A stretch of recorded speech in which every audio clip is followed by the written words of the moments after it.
Hey guys, welcome to my channel. आज की video है ऑपरेटिंग सिस्टम एवं उसके प्रकार। तो आइए बात करते हैं। ऑपरेटिंग सिस्टम हमारे एंड यूज़र और कंप्यूटर के बीच एक इंटरफेस के रूप में कार्य करता है। इसीलिए कंप्यूटर में मौजूद किसी भी प्रोग्राम को चलाने के लिए उससे कम से कम ऑपरेटिंग सिस्टम होना चाहिए। ये यूजर्स को कंप्यूटर के साथ कम्युनिकेट करने में मदद करता है। बिना ऑपरेटिंग सिस्टम यूजर्स को किसी भी कंप्यूटर या मोबाइल डिवाइस का उपयोग करना संभव ही नहीं है। ऑपरेटिंग सिस्टम की बेसिक जानकारी के बाद अब हम जानते हैं कि ये कितने प्रकार के होते हैं।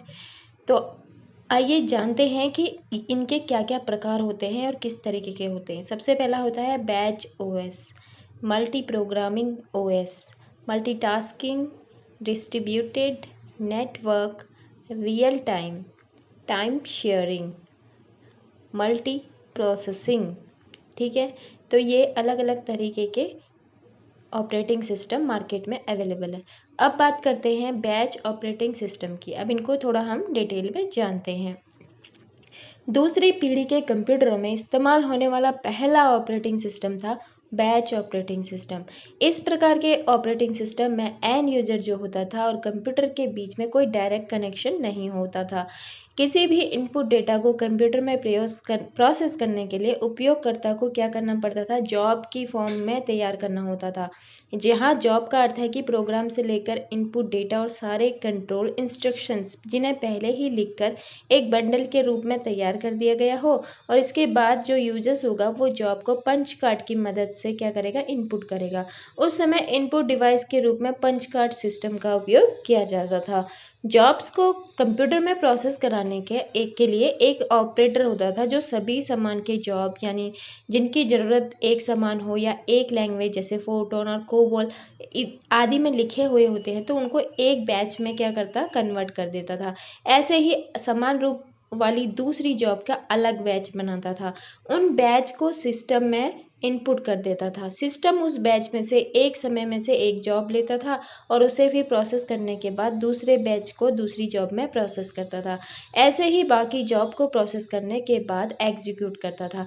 इस प्रक्रिया को स्पूलिंग कहा जाता है। सिस्टम द्वारा सारी जॉब को निष्पादित कर देने के बाद हमें रिजल्ट मिल जाता था यानी आउटपुट मिलता था।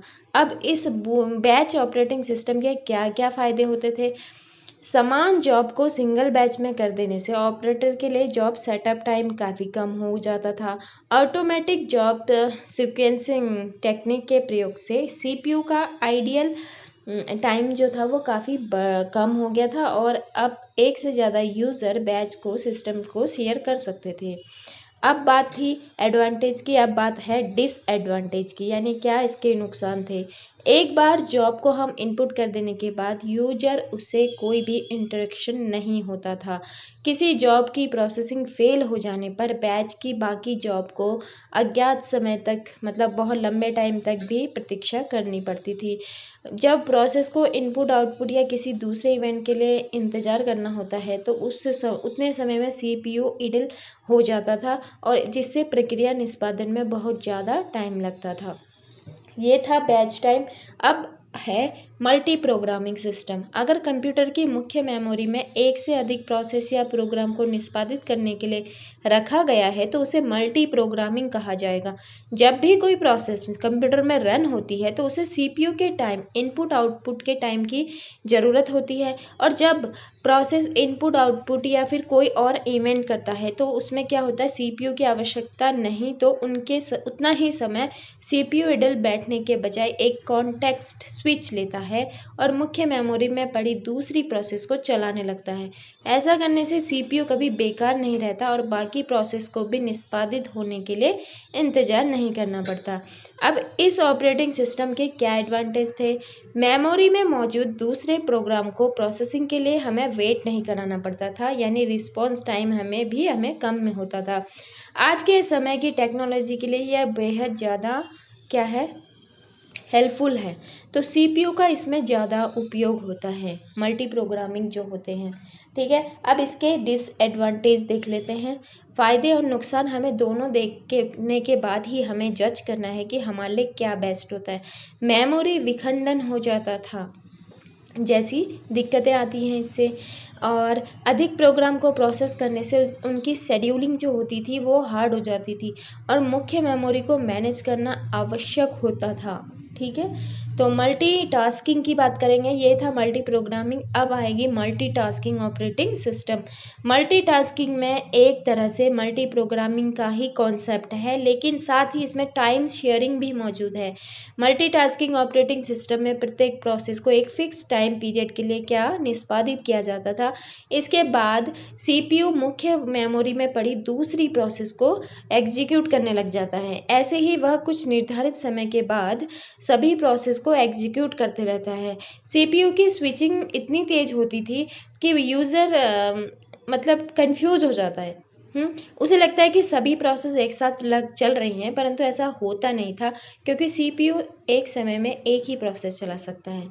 अब क्योंकि प्रोसेसर इतना शक्तिशाली है, पावरफुल है, तो वह सभी प्रक्रिया को एक साथ संभाल लेता है। इस निश्चित समयावधि को टाइम क्वांटम कहा जाता है। तो इस ऑपरेटिंग सिस्टम को टाइम शेयरिंग ऑपरेटिंग सिस्टम भी कहते हैं। अब इसके एडवांटेज जान लेते हैं मल्टीटास्किंग के। इससे रिस्पॉन्स टाइम काफ़ी बेहतर हो जाता है। सभी प्रोसेस को समान संसाधन यानी एक टाइम में ज़्यादा मतलब एक जैसे ऑप्शन उसे मिल जाते हैं और एक साथ हम कई सारे कार्य एक साथ हम एग्जीक्यूट करा सकते हैं। अब बात करेंगे डिस्ट्रीब्यूटेड सिस्टम क्या होता है। जब कई सारे कंप्यूटर किसी नेटवर्क के माध्यम से आपस में इंटरकनेक्ट होकर एक दूसरे से टास्क शेयर करते हैं, तो उसे डिस्ट्रीब्यूटेड सिस्टम कहा जाता है। ये ऑपरेटिंग सिस्टम कई रियल टाइम एप्लीकेशन और मल्टीपल यूज़र की सेवा के लिए कई सेंट्रल प्रोसेसर का उपयोग करते हैं। प्रोसेसर विभिन्न प्रकार की कम्युनिकेशन लाइंस जैसे हाई स्पीड बसेस और टेलीफोन लाइंस का उपयोग करके आपस में क्या करते हैं, संचार करते हैं, फैलाते हैं इसको। इन कंप्यूटर के बीच सीपीयू और मेमोरी को छोड़कर बाकी सभी संसाधन साझा किए जाते हैं, मतलब मिलाए जाते हैं। इसीलिए इसे लूजली कपल्ड सिस्टम कहा जाता है। प्रोसेसर को यहाँ साइट नोड्स या कंप्यूटर आदि के रूप में भी हम इसको जानते हैं। डिस्ट्रीब्यूटेड जो और ऑपरेटिंग सिस्टम होते हैं वो दो तरह के होते हैं। एक होता है क्लाइंट सर्वर सिस्टम, दूसरा होता है पीयर टू पीयर सिस्टम। अब इसके एडवांटेज क्या होते हैं डिस्ट्रीब्यूटेड के।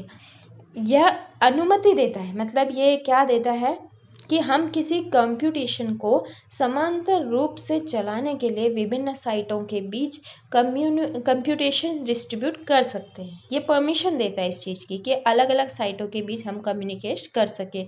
यदि किसी नोड के पास ज़्यादा काम आ जाता है तो डिस्ट्रीब्यूट सिस्टम उस लोड को नेटवर्क के दूसरे नोड में क्या कर देता है, शेयर कर देता है।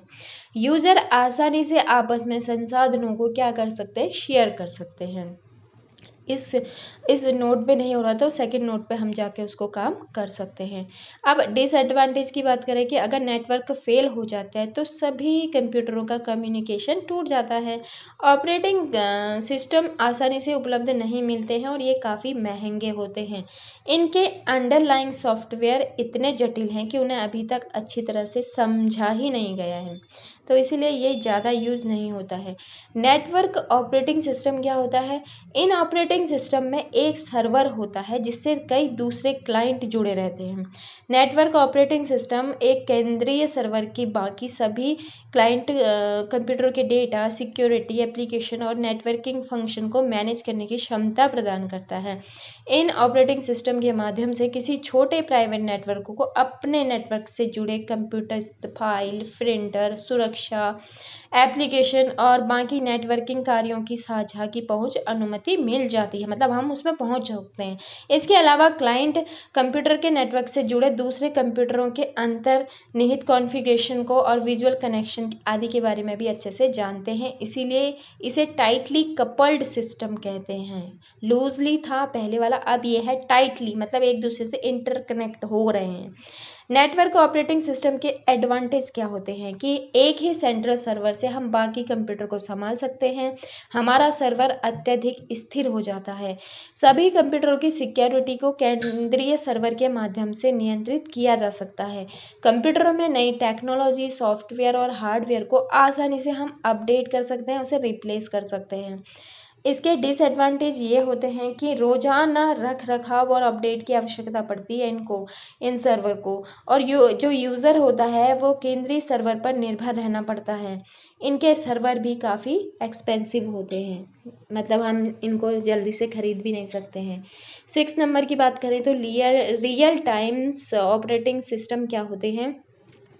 इन ऑपरेटिंग सिस्टम में सीपीयू का रिस्पॉन्स टाइम बहुत महत्वपूर्ण होता है। इस प्रकार के ऑपरेटिंग सिस्टम रियल टाइम में काम करते हैं, अर्थात यानी कि इसके कहने का मतलब है इनपुट को प्रोसेस करने और प्रतिक्रिया देने में लगने वाला जो समय होता है वो बहुत कम होता है। इस समय अंतराल को प्रक्रिया समय यानी रिस्पॉन्स टाइम कहा जाता है। In real time operating system का उपयोग तब किया जाता है जब समय की महत्वता बहुत ज़्यादा हो। एग्जाम्पल के लिए मिसाइल सिस्टम, जहाँ एक निश्चित समय में मिसाइल को क्या करना होता है, लॉन्च करना होता है, तो वहीं पे रियल टाइम ऑपरेटिंग सिस्टम का यूज़ होता है। अब ये दो तरीके के होते हैं, एक होता है hard real time operating system. ये क्या होता है, ये ऑपरेटिंग सिस्टम उन एप्लीकेशन में उपयोग किए जाते हैं जहाँ समय की बहुत सख्ती हो, ठीक है, और या फिर प्रतिक्रिया देने में थोड़ी भी देरी नहीं होती है वहाँ पर। इन्हें ज़्यादातर नाजुक ऑपरेशन के लिए उपयोग किया जाता है, जैसे हाई रियल टाइम सिस्टम में सेकेंडरी स्टोरेज बहुत सीमित या फिर गायब ही होती है और डेटा को रोम में स्टोर किया जाता है। इन सिस्टम में वर्चुअल मेमोरी नहीं पाई जाती है। अब बात करेंगे soft real time operating system क्या होते हैं। ये हार्ड रियल टाइम के मुकाबले कम प्रतिबंधात्मक होते हैं और प्रतिक्रिया समय में थोड़ी देरी इनमें मानी जा सकती है, मतलब इसमें कोई दिक्कत हमें नहीं आएगी। जो रियल टाइम ऑपरेटिंग सिस्टम होते हैं उनके क्या एडवांटेज होते हैं। इस प्रकार के सिस्टम मेमोरी आवंटन को बेहतर मैनेज करने के लिए किया जाता है। इसके प्रोग्राम का साइज कम होने के कारण आरटीओएस यानी रियल टाइम ऑपरेटिंग सिस्टम का उपयोग ट्रांसपोर्ट जैसे एम्बेडेड में किया जाता है। डिवाइस और सिस्टम का ज़्यादा से ज़्यादा यूज होता है, ठीक है। ये थे एडवांटेज। अब आते हैं डिसएडवांटेज में, यानी इसके क्या नुकसान होते हैं। कभी कभी सिस्टम संसाधन इतने अच्छे नहीं होते और वो महंगे भी बहुत होते हैं। इनके एल्गोरिथम को समझना एक डिजाइनर के लिए काफ़ी जटिल हो जाता है, कठिन हो जाता है। एक समय में बहुत कम टास्क को चलाया जा सकता है, मतलब इसमें जो काम होगा वो बहुत स्लोली हो जाता है क्योंकि यह बहुत टाइम लेता है उस चीज़ को करने में। बात करते हैं टाइम शेयरिंग ऑपरेटिंग सिस्टम की।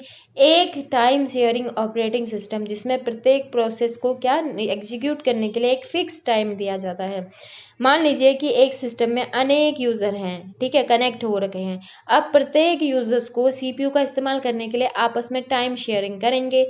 यदि एक यूज़र के लिए सीपीयू इस्तेमाल करने का समय 2 सेकंड है तो सिस्टम 2 सेकंड बाद दूसरे यूज़र को क्या हो जाएगा, उपलब्ध हो जाएगा, मतलब दूसरे के पास चले जाएगा। ऐसे ही वह अन्य उपयोगकर्ता की तरह बढ़ता जाएगा। इस तरह से उपयोगकर्ता बिना इंतजार के सीपीयू का उपयोग कर पाएंगे। इन ऑपरेटिंग सिस्टम को हम मल्टीटास्किंग ऑपरेटिंग सिस्टम भी कह सकते हैं। टाइम शेयरिंग ऑपरेटिंग सिस्टम के अब एडवांटेज के बारे में बात कर लेते हैं। जो टास्क स्विचिंग का समय होता है वो बहुत ज़्यादा कम होता है, जिससे दूसरे टास्क को कम समय का इंतजार करना पड़ता है, यानी इंतजार कम होता है। यदि किसी टास्क की प्रक्रिया पूरी हो जाए तो बाकी टास्क के बीच निर्धारित समय बढ़ जाता है। सभी प्रोसेस को एग्जीक्यूट होने के लिए समान समय, मतलब एक ही टाइम मिलेगा सभी को, सभी प्रोसेसिंग के लिए, ठीक है। अब इसके डिसएडवांटेज की बात करते हैं। जो टास्क स्विचिंग होते हैं कभी कभी जटिल हो जाता है क्योंकि कई सारे यूजर और एप्लीकेशन चल रहे होते हैं जो सिस्टम को अटका सकते हैं, ठीक है। तो अधिक संसाधनों की ये खपत करता है, इसलिए इसे विशेष ऑपरेटिंग सिस्टम की आवश्यकता होती है। हार्डवेयर के हाई लेवल के जो निर्देश होते हैं उनकी आवश्यकता होती है। तो बात करते हैं मल्टी प्रोसेसिंग सिस्टम की। ज़्यादातर कंप्यूटर सिस्टम सिर्फ एक प्रोसेसर अथवा यानी कि सीपीयू का उपयोग करते हैं, परंतु मल्टी प्रोसेसिंग ऑपरेटिंग सिस्टम में मल्टीपल प्रोसेसर का इस्तेमाल किया जाता है। इन सिस्टम के पास पैरेलल में काम करने वाले कई प्रोसेसर होते हैं जो कंप्यूटर क्लॉक, मेमोरी, बस और पेरिफेरल डिवाइस आदि को आपस में जोड़ देते हैं।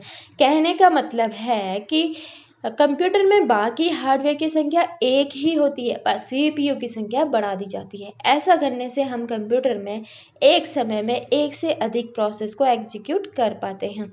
मल्टी जो प्रोसेसिंग सिस्टम जो होते हैं वो दो प्रकार के होते हैं, सिमेट्रिक होता है एक, और दूसरा अभी बात करेंगे, पहले सिमेट्रिक के बारे में जान लेते हैं। इस प्रकार के सिस्टम में जो प्रोसेसर के पास ऑपरेटिंग सिस्टम की एक समान क्या होती है, प्रतिलिपि होती है। ये प्रोसेसर आपस में एक दूसरे से बोल भी सकते हैं, आपस में बात कर सकते हैं, और किसी भी प्रोसेस को एग्जीक्यूट करने के का इनके पास क्या होता है, राइट्स होता है। कहने का अर्थ है कि सभी सीपीयू सहकर्मी के रूप में कार्य करते हैं और सभी के पास एक जैसे अधिकार मौजूद होते हैं। अब वो था सिमेट्रिक, अब यह है असिमेट्रिक मल्टीप्रोसेसर। इस प्रणाली में उपलब्ध प्रोसेसर को अलग अलग टास्क दिए जाते हैं। इसमें मास्टर प्रोसेसर होता है जो बाकी सीपीयू को निर्देश देता है। इसे मास्टर स्लेव आर्किटेक्चर सिस्टम भी कहा जाता है। एग्जाम्पल के लिए एक प्रोसेसर एप्लीकेशन प्रोग्राम का काम करेगा और दूसरा इनपुट आउटपुट डिवाइसेस को संभालेगा। इस तरह से बाकी प्रोसेसर दूसरी प्रक्रियाओं पर केंद्रित रहेंगे। ठीक है, तो सिमेट्रिकल और असिमेट्रिकल समझ में आ गया होगा। मल्टी प्रोसेसिंग ऑपरेटिंग सिस्टम के एडवांटेज क्या होते हैं ये भी देख लेते हैं। सिस्टम की विश्वसनीयता बढ़ जाती है, यानी एक प्रोसेसर फेल हो जाए तो दूसरा सिस्टम बंद नहीं होगा। हार्डवेयर विफलता के बावजूद काम करने की जारी रखने की क्षमता इसमें ग्रेसफुल डिग्रेशन के रूप में जानी जाती है।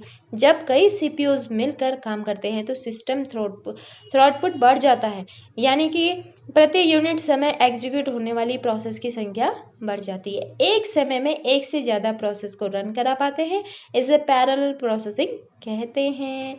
अब बात करेंगे डिसएडवांटेज की। लाभ आपको प्राप्त हो गए, अब हम हानियों के बारे में जानेंगे।